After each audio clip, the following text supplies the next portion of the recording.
نحمدہ و نصلی علی رسولہ کریم، اما بعد، فاعوذ باللہ من الشیطان الرجیم، بسم اللہ الرحمن الرحیم۔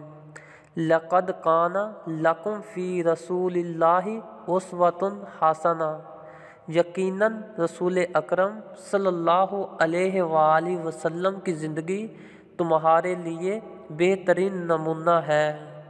آج ہم ایک ایسا ہی حضور اکرم صلی اللہ علیہ وآلہ وسلم کی حیات طیبہ کا سچا واقعہ بیان کرنے جا رہے ہیں۔ جیسا کہ ہمارے پیارے نبی کریم صلی اللہ علیہ وآلہ وسلم کے چاچا حضرت حمزہ رضی اللہ تعالی عنہ جب ایمان نہیں لائے تھے، تب ہی وہ حضور اکرم صلی اللہ علیہ وآلہ وسلم سے بے پناہ محبت فرمایا کرتے تھے، اور حضور اکرم صلی اللہ علیہ وآلہ وسلم بھی اپنے چچا کو اپنا منصب و غمخوار سمجھتے۔ ایک مرتبہ کا ذکر ہے کہ حضور اکرم صلی اللہ علیہ وآلہ وسلم کوہ صفا کے نزدیک کھڑے تھے، وہاں سے ابو جہل کا گزر ہوا۔ اس لائن نے جب حضور اکرم صلی اللہ علیہ وآلہ وسلم کو دیکھا تو اس موقع کو غنیمت جانتے ہوئے آپ صلی اللہ علیہ وسلم کو سخت سست کہنا شروع کر دیا، دین اسلام کی عیب جوئی، اور آپ کو گالیاں بکنے لگا۔ حضور اکرم صلی اللہ علیہ وآلہ وسلم صبر و تحمل کا پیکر بنے خاموشی کے ساتھ ابو جہل کی بکواس سنتے رہے اور کچھ جواب نہ دیا۔ اس موقع کو ایک لونڈی دیکھ رہی تھی۔ حضرت حمزہ رضی اللہ تعالی عنہ آپ صلی اللہ علیہ وآلہ وسلم کے چچا ہونے کے ساتھ رضائی بھائی بھی تھے۔ یہ قریش میں سب سے زیادہ غیرت مند اور بہادر شمار ہوتے تھے۔ شکار کا بڑا شوق تھا، اکثر اوقات شکار کے لیے نکل جاتے، تیر سے شکار کرتے تھے۔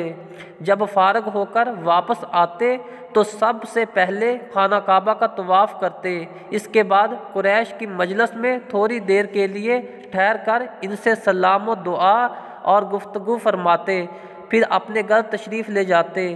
مدت سے ان کا یہی معمول تھا۔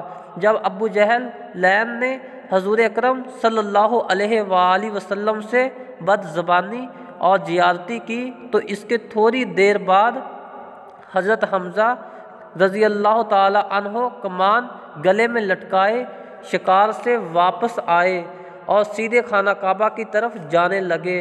چونکہ حضرت حمزہ رضی اللہ تعالی عنہ سخت طبیعت اور قریش میں بلند مرتبہ رکھنے والے جوان تھے، پھر ان کی حضور اکرم صلی اللہ علیہ وآلہ وسلم سے محبت بھی تھی۔ لونڈی کی زبانی جب سنا کہ ابو جہل نے ان کے بھتیجے سے بد کلامی و بدتمیزی کی ہے تو سیدھے کفار قریش کی اس مجلس میں پہنچے، جہاں ابو جہل ان کے درمیان بیٹھا ڈنگے مار رہا تھا۔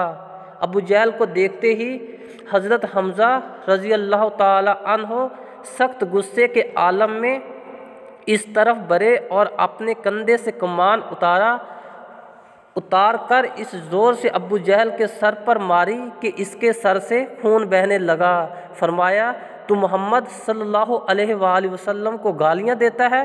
جا، پھر میں بھی ان کے دین پر ایمان لاتا ہوں، میں بھی وہی کہتا ہوں جو وہ کہتے ہیں۔ اگر تجھ میں ہمت ہے کہ تو وہی برتاؤ مجھ سے ہی کر کے دیکھ لے۔ حضرت حمزہ رضی اللہ تعالی عنہ کی یہ دھمکی سن کر سردارانہ قریش کو اپنے سردار ابو جہل کی توہین برداشت نہ ہو سکی۔